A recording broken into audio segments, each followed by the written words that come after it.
All right, it is 6:32, so we are going to go ahead and get started. Um, we will be admitting additional folks as they join, but I want to welcome you to the 2021 residents of the Elmwood Village Mayoral Debate. My name is Gretchen Sircone, and Catherine Faust and I are the leaders of the residents of the Elmwood Village organization. I will be the moderator for tonight's debate. Our organization is made up of 1,240 engaged city residents who are committed to be informed about issues impacting our neighborhoods and communities across the city of Buffalo. We host informational meetings about quality of life issues, the Green Code, preservation, crime prevention, and we advocate for economic, racial, and social diversity in our community. We would like to ensure that as many people as possible have access to our event tonight. That is why we are streaming it live on Facebook, and that is at the page of James Sircone, JamesCercone, if you're interested in watching it on Facebook Live. We would just ask that you make sure that your microphone is muted. We did solicit questions from the community throughout the process of organizing this debate. And so tonight we are going to model an in-person debate as much as possible, where questions that have come from community members will be asked and they will be answered by the candidates who are present. I just want to note that despite the name of our group, Residents of the Elmwood Village, we are committed to programs and possibilities for citizens all over the city of Buffalo. So from the bottom of my heart, we would like to thank everyone from all corners of the city who are joining us here tonight. So why are we hosting a mayoral debate? In light of the work that our group does, we felt like it was important for voters to hear from the people who would like to be the leaders of our city. Months ago, our organization began a conversation about hosting a mayoral debate. During previous elections, we've hosted similar forums for mayoral candidates and common council members. We believe that candidates running for such critical offices need to engage with the citizens they are seeking to represent. We believe that it should not only be voters who can afford to attend fundraising events or dinners that are hundreds of dollars a plate get to hear what their future leaders stand for and what their vision is for the future of our city. It's for that reason that we reached out to all three of the candidates for mayor to invite them to attend our debate tonight. It's important and interesting to note that in our previous mayoral debate, all of the candidates were in attendance, including the incumbent mayor. The same was true for the debate we held several years ago for Delaware District Common Council member. Each candidate was sent an email to their campaigns inviting them to attend our event tonight. If there was not a response, a follow-up message was sent to their campaigns via Facebook Messenger. LaCandace Durham declined to attend our debate. India Walton accepted our invitation, and Byron Brown did not respond to either of our communications to his campaign. So we are holding a mayoral debate tonight. How can you have a debate with one candidate present, you may ask? Well, the rights of citizens to hear from those who seek to represent them does not go away just because certain candidates, for whatever reason, are not here. So we will proceed as if this was a debate with all candidates present. Each candidate will have a maximum of 2 minutes for an opening statement, and then a series of questions will be asked related to topics submitted by community members, and a closing statement will be given at the end. You'll notice that we do have spaces on the screen for LaCandace Durham and Byron Brown. They are not here, but we felt that their screens symbolize the absence that we all feel in their lack of participation in our debate tonight. I will note that our organization is nonpartisan. We are not endorsing any particular candidate. This is meant to be a neutral forum for our residents of the city to be able to hear from those seeking the highest office in our city. We will now begin with opening statements, and we will begin with India Walton. India, you have 2 minutes if you need it. Good evening. Thank you, Gretchen, and to the Elmwood Village Association for hosting this debate. I am excited to be here this evening. My name is India Walton. I am a lifelong Buffalo resident. I was born here, a product of the Buffalo public school system. I'm a registered nurse by profession. I have four. I'm sorry, I missed one. I have four beautiful sons.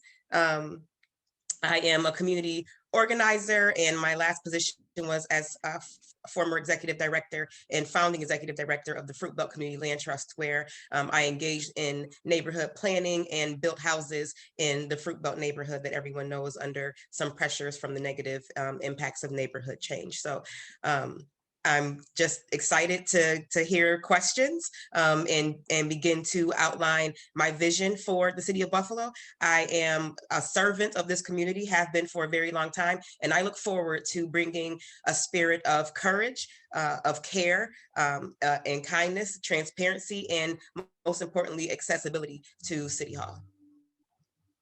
Thank you so much. We will now allow the opportunity for other candidates to provide an opening statement.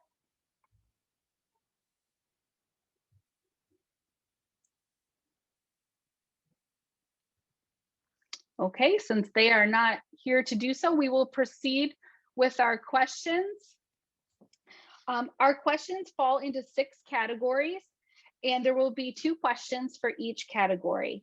The categories are overall goals and visions for the city of Buffalo, education, crime and policing, development and the green code, city infrastructure, and equity. And I do want to just emphasize again that those are topics that came from the citizens and the members of our organization. So we'll start with the goals and visions for the city of Buffalo. India, since you're present to share this with us, can you let us know, why are you running for mayor of Buffalo? Sure. I am running for mayor of Buffalo. As I stated previously, I've been a servant of this community for a long time, and that means that my personal and professional network has lots of folks in it who have recommended potentially transformative policies that include everything from affordable housing to police reform to quality of life improvements. And by and large, the barrier that many of us face comes from City Hall. I think that last summer, the response that came out of City Hall with the uprisings, the lack of response that came from our current mayor, as well as the slow and passive response to the pandemic, really let me know that it's time for a change. You know, I've done everything from deliver babies to build houses to holding the hands of family members when a loved one passes away. And I just know that the spirit of leadership and co-governance that I am going to bring into City Hall is exactly what this community needs to come out of this pandemic stronger than ever, and really become the Buffalo that we all know we are, in the place that we love so deeply. Thank you. I'm not going to pause after each question to recognize the lack of a response that we're able to get from the other candidates who are not with us, but I do want to say that we would also ask Byron Brown and LaCandace Durham why they wanted to be mayor of Buffalo as well, and from all the subsequent questions that will come forward after this. Our second question in this category is, in the first 100 days of your term as mayor, what would you hope to accomplish? There's a lot to be done. I can say that without a doubt, the first thing that will happen is that I will be accessible to my community. In the first 100 days, I want to do community listening tours and go neighborhood to neighborhood, attend meetings with organizations such as yours, to really hear the voice of the community. I think for so long, our cares and concerns have fallen on deaf ears, and I want to just get into the community, meet my neighbors, and make myself accessible. I will not use Buffalo Police as my personal security detail. This is a community that I feel safe in. And I think, you know, it's up to the leadership to set the example of what public safety means. And that means that I don't need police to go with me everywhere that I go.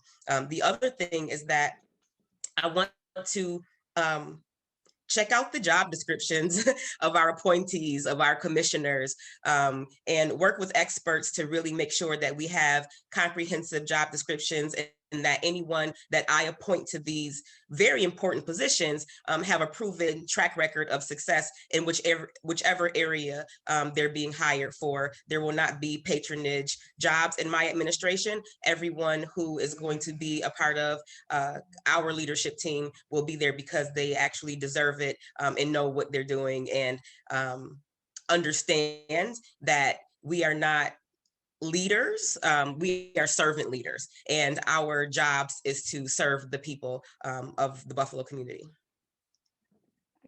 Thank you. Moving on to the topic of education, a very controversial issue right now is the school zone cameras. These but a study has actually shown that the fees from the tickets of the school zone cameras are disproportionately impacting certain neighborhoods more than others. As mayor, what would your plan be to ensure the safety of children on the streets near their schools if the Common Council's proposal to have these cameras removed is passed? A part of my first 100 days would have been to remove the school zone cameras, but I just read an article in the news that the cameras are coming down, and the current mayor has failed to both sign and veto. He's not taken any action either way, which I think is it speaks to the type of leadership that we currently have. But, you know, I was a member of the original founding of the Fair Fines and Fees Coalition. I want to give a big shout out to Jolanda Hill for seeing that work through. So even before speed cameras were installed in the city of Buffalo, we knew that tickets and fines and fees disproportionately impact people of color and poor people, and had been asking the city to do something about it, to have some sort of forgiveness program or sliding fee for people who really can't afford tickets. You know, a $40 ticket can be the difference between someone purchasing medication or purchasing food for their children. For a lot of Buffalo's residents, we're one of the poorest cities in the nation. So I acknowledge that. I believe that in our budget process, we need to take into consideration other sources of revenue outside of relying on fines and fees. And I believe that the way that we do that is to increase our tax base. And I have some ideas around that we will probably get to further down the line. Excellent, thank you. This would be a time to pose that question to Byron Brown about his lack of action on the speed zone cameras, or LaCandace's views on safety in front of schools as well. Our second question in the topic of education has to do with what is characterized by some as a two-tiered system in the Buffalo public school system, with one pathway of gifted and talented programs that lead to elite criterion-based high schools, which of course the city is very proud of those schools. However, other students in other schools are sometimes not provided with the same programs or opportunities due to factors that have nothing to do with their potential for greatness. What role do you see a mayor playing, specifically the mayor in Buffalo, in the city's education system and creating pathways for all students to meet their potential? That's a great question. Although the mayor's purview is not necessarily including the Board of Education, as the leader of the second largest city in New York State, you have quite a bit of influence. There's not a single person in the city that wouldn't take a meeting with the mayor. As mayor, I will be much more involved with the Buffalo Board of Education. I am a parent of Buffalo public school children, and I know the importance of a quality education. I would put a moratorium on the creation of new charter schools. Our market is saturated. I do agree that there are some charters that are well performing, but my priority is going to be to fully fund our Buffalo public schools. I recently had a conversation with a retired principal who was explaining the funding, the way funding is allocated. Even schools with higher needs, such as international prep, have the same budget as a city honors, where we know those students are higher performing and tend to come from wealthier families. So when we have conversations surrounding equity in education, how is it that a school where children who are living in concentrated poverty and disadvantage and speak more than 200 different languages are funded at the same level as like I said, a city honors or an Olmsted that doesn't have as many challenges. So we have to make sure that we level the playing field and that we are bringing our schools up to standards so that everyone has access to a quality education. And that includes advanced placement courses, that includes music and the arts and so many things that we've cut in favor of other things. I also want to work with the board to implement the good food purchasing program. I think that it is a shame, as a former school nurse, I see children eating breakfast brownies. I don't know how those two things even go together, but I'm witnessing in the cafeteria students eating highly processed, reheated food, even though schools are outfitted with complete kitchens and we can be cooking fresh local food and introducing our children, who many of them don't live within 2 miles of a grocery store, to fresh local produce. So we have a long way to go, and I believe that the more we resource our families and our children, the better prepared they will be to learn. And improving community services outside of the school building is also critically important and something that is the role of our city government to be able to provide. So I am excited to be able to restore funding for our community centers and increase funding for after school program and incentivizing our young people who may struggle to be able to get extra academic help in the form of stipends. All right, thank you. Next, we're going to move on to the topic of crime and policing. And the first question has to do with the rate of crime being solved within the Buffalo Police Department. According to a June 4th Buffalo News article citing Buffalo Police Department data, only 5 of the 63 shootings that happened between January and March of this year were solved. What factors do you think lead to the solve rate being so low? And what would you do as mayor to address that? I think the solve rate is so low because there is no trust and no relationship between Buffalo police and our community. I was a member of a group of folks who back in 2015 conducted a policing survey, and the results overwhelmingly said that people do not trust the police in our community and that the relationship was very strained. And this was prior to the tragedies of last summer. And we took this information to City Hall. We took it to the mayor along with 32 policy recommendations that included things like stop receipts and fix-it tickets, many of which have not been implemented. But to your point, our police are overtaxed, are doing jobs that should not be their responsibility because we've been living in austerity for so long. We've cut mental health services, we've cut community services. We have a housing crisis and a homeless issue in the city, and we expect police to be able to respond to all of those things. And that is not freeing them up to do the job that they are actually being paid to do. There is also this notion that this broken window style policing, over policing Black communities and target neighborhoods is going to reduce crime, and that's just not true. Our officers' time is better spent building relationships with community. So when they need to go and knock on a door and get information about a crime that has occurred, the person on the other side of it is likely to open it. Okay, thank you. This is more of a broad question. If elected, what would your goals be to reform the Buffalo Police Department? The first thing that I will do is work with the current police advisory board to revamp that body and implement an independent civilian oversight board with subpoena and the power to recommend discipline for officers who have been found guilty of misconduct. I use guilty because I couldn't think of a better word to use, but I guess guilty is good enough. You know, and it goes back to the trust, right?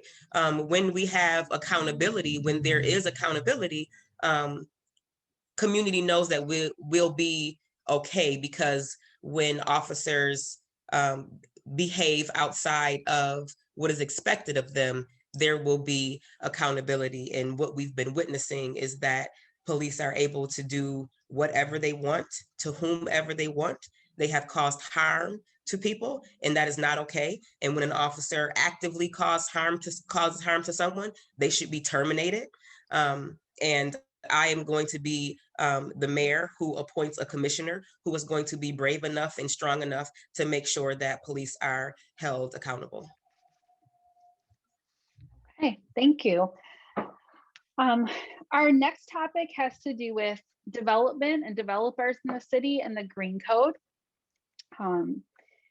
This is something that has impacted our section of the city quite dramatically recently. And this question really comes directly from one of our residents. The city's willingness to cater to large developers, granting variances, and in some cases completely rezoning large parcels of property is felt by many to be destroying the walkable, authentic, and affordable character of our neighborhoods. This seemed to start in the Elmwood Village. Now other parts of the city viewed as ripe for development are seeing similar trends. Demolition and new construction are anti-environment and raise rents, which price out local tenants. Then the same developers own vacant and deteriorating property without any consequences. What will you do to ensure that the Green Code is enforced not only in the Elmwood Village, but in all parts of the city? Yes. I am a homes guarantee candidate. That means that I do not accept contributions from developers or the real estate industry. I am also the former and founding executive director of the Fruit Belt Community Land Trust, and preservation is kind of my jam. The city owns a lot of vacant land and property that could be put to productive use. And they are rehabable. We have some of the oldest housing stock in the country, but it's got such great character and charm. We should be saving it. We should be making properties available to people for little or no cost. I would definitely uphold the Green Code. And because I am not bought by the real estate industry, because I do not believe in putting profits over people, I do not believe that construction of new homes should be our primary economic driver, but housing it's a human right. So I will definitely hold developers accountable, opt out of 485A, make sure that we're not giving our tax dollars to people who are skirting the law and their responsibility to our community by creating creative, adaptive reuse projects that don't really benefit actual families and individuals and working class people who need places to live. Thank you. And at this time, there was a specific question for Mayor Byron Brown regarding asking him if he was willing to make a commitment to stop accepting campaign donations from developers. So unfortunately, we cannot get an answer to that question. Campaign finance disclosures are public. On a related issue, in many parts of the city, promised projects have not come to fruition. For example, the Gate Circle Hospital was imploded 5.5 years ago. With the exception of the Canterbury Woods building, a neighbor refers to it as the entire former hospital campus remains, in his words, a perpetual construction site with no construction. How will you hold developers accountable in order to prevent similar broken promises? It's I may be understating the complexity, but to me, it seems pretty simple. You claw back incentives, and when people don't deliver on what they promise, you don't do business with them anymore. That's what I would do. Kind of seems like a no-brainer. But yeah, that's the answer. Excellent, thank you. We have 2 more categories left of questions. It was suggested by someone in the chat, because so many new people have joined, that I just give a brief summary of the process, and maybe that'll give you a second to take a breath, India. We did reach out to all 3 mayoral campaigns. We emailed their campaign emails directly. The campaigns we did not get a response from, we then reached out to the campaign via Facebook Messenger. LaCandace Durham let us know that she was declining the invitation to join the debate tonight. Mayor Byron Brown did not respond to any of our communications to his campaign team. So we decided that we were going to hold a debate, that the people and the citizens of the city have the right to a mayoral debate. And if it's a debate of one, so be it. But we were not going to allow selective absence to prevent us from allowing our citizens to engage in with people who want to lead our city. So that's just a brief summary for those of you who joined us after my opening remarks. There were a lot of questions around the topic of city infrastructure, which is our next topic. Light poles, paved streets, sidewalks, crosswalks. So just to summarize, in many parts of the city, the streets are in horrible condition. The lack of safe sidewalks and crosswalks have literally led to life and death situations for citizens and children. There are potholes so large that cars are routinely damaged just from driving down the street. What would be your plan to prioritize areas of the city for infrastructure improvements, especially neighborhoods that seem to have really been completely neglected?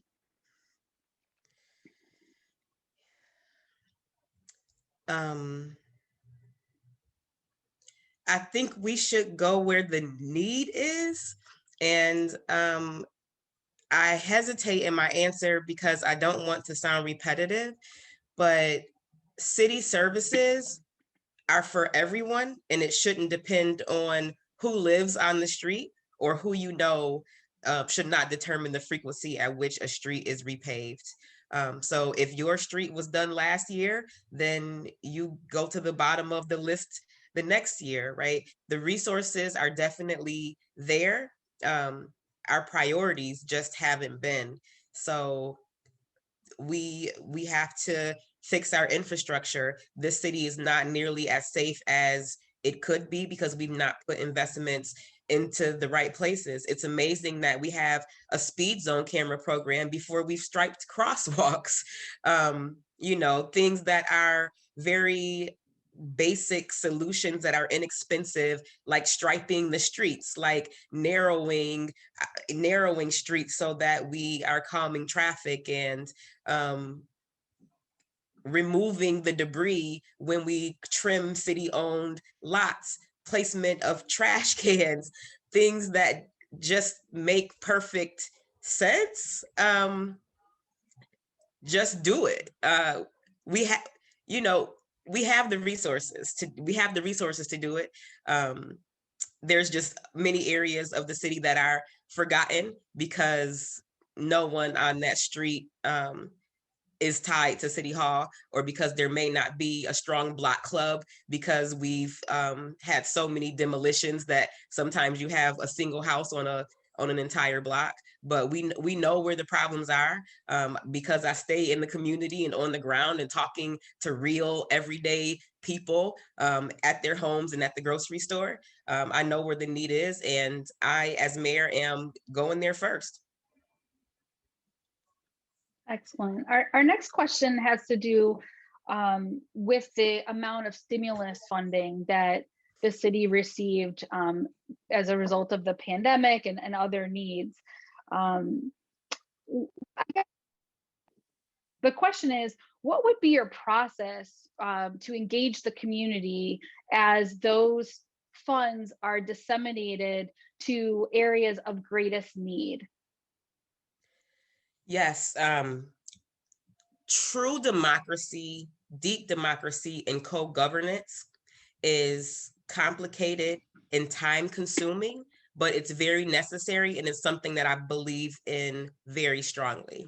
The Fruit Belt Community Land Trust is a case study on what a community can do for itself when it is resourced. So I want to have neighborhood level planning meetings to see what the needs and wishes of each neighborhood are. Buffalo is a place with very distinct neighborhoods with very distinct characteristics, and they have needs of their own that cannot be determined by someone who does not live there. I believe in placemaking and giving the power, putting the power in the hands of the people. And by power, I mean the power and ability to make decisions and the resources to make those decisions come to life. All right, thank you. Our final topic tonight has to do with equity and access to resources and related issues. So our city is consistently ranked in the top 50 poorest cities. And in July 2020, it was indicated that it was the 6th most segregated city in the United States. The poverty rate has worsened over the last 16 years. What can be done from the executive level all the way through to the community level to address the issues of poverty and segregation in Buffalo?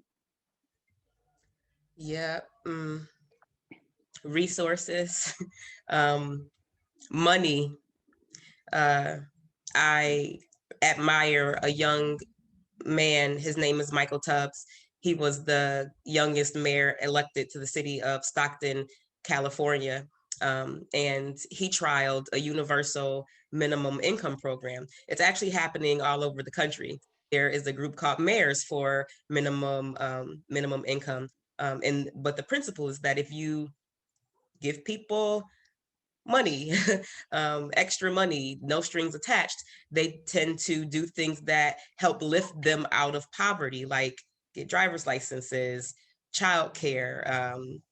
Some families reported buying beds for their children, catching up on bills and paying down debt. So I'm interested in trialing a program similar to that in the Buffalo community. I want to expand access to vocational training programs and skill enhancements that don't necessarily require the use of federal financial aid dollars, and really just reducing barriers to gainful employment. Really encouraging organized labor and union membership. As a former union member, that was my way out of poverty, is belonging to a union and having collective bargaining power. I believe deeply in that. But poverty is a serious issue in Buffalo, and we can't put up shiny buildings and call that progress. We have to reach back and reach down, and lift as we climb. There's a saying that I often hear thrown around here: a rising tide lifts all boats. But if you don't have a boat, you drown. So I am into teaching people how to swim, and also helping people build boats, because when we all have a boat, we all just do better, feel better. Yeah, building Excellent. boats. So along the lines of thinking about equity and access to resources, it seems that a real untapped resource in our city is the recent immigrants who have come here to settle. And we have vacant storefronts, and then we have individuals who would love to and would have thriving small businesses. So how can you as mayor create, we have we think about incubators as, startups for tech firms, but how can we have incubators to tap into the untapped resources of our the amazing folks who have moved here from the world? I really love the model that is happening at Westside Bazaar with Westminster Economic Development Initiative. That is wonderful, and I believe it should, well, they are expanding, but that should be expanded. And a part of the reason why I'm running is that we have such great organizations and nonprofit that are filling in the gap, but also coming up with very innovative ideas that the city should be doing more to support. Why isn't there an East Side Bazaar? So just really tapping into the resources that we currently have available, bolstering that, and also, just officially becoming a sanctuary city.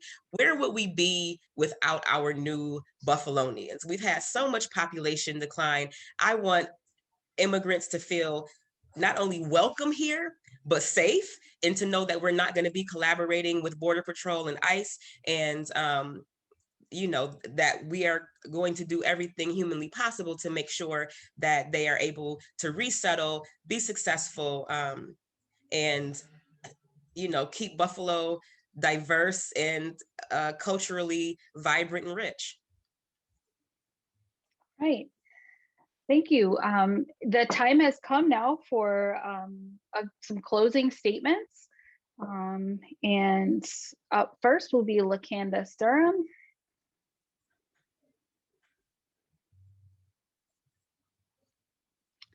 And Byron Brown.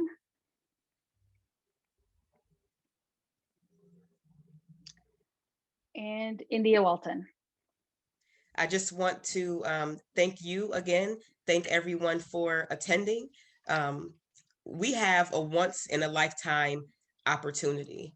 I owe so much thanks to my wonderful team, but I can't remember any time since I've been voting, a mayoral primary that has been this exciting and had this much momentum. If we are dissatisfied with the current leadership that's coming out of City Hall, we must go vote and make that vote meaningful and send a strong message that we are ready for progress, we are ready for change. And I am a transformative and servant leader. I promise to remain the same. And I just want to love on my community. This is a radical act of love for me, a big risk, but I can feel it in my bones. We can win this thing. So go out and vote, and visit the website if you would like to support at www.indiawalton.com. We still have some fundraising to make up this last week before the primary, and we're still recruiting volunteers. So visit the website, reach out, and peace. Thank you so much. And I'd like to thank everyone who joined us. This will conclude our 2020 mayoral debate, but don't leave yet, because I do want to remind you that the most important step is to go out and vote. Grab a friend, grab a neighbor, fill your car up with people. You can actually vote right now. There are 10 early voting sites already in the city of Buffalo. Those locations do not need to be related to where you live. You can go to any of those sites.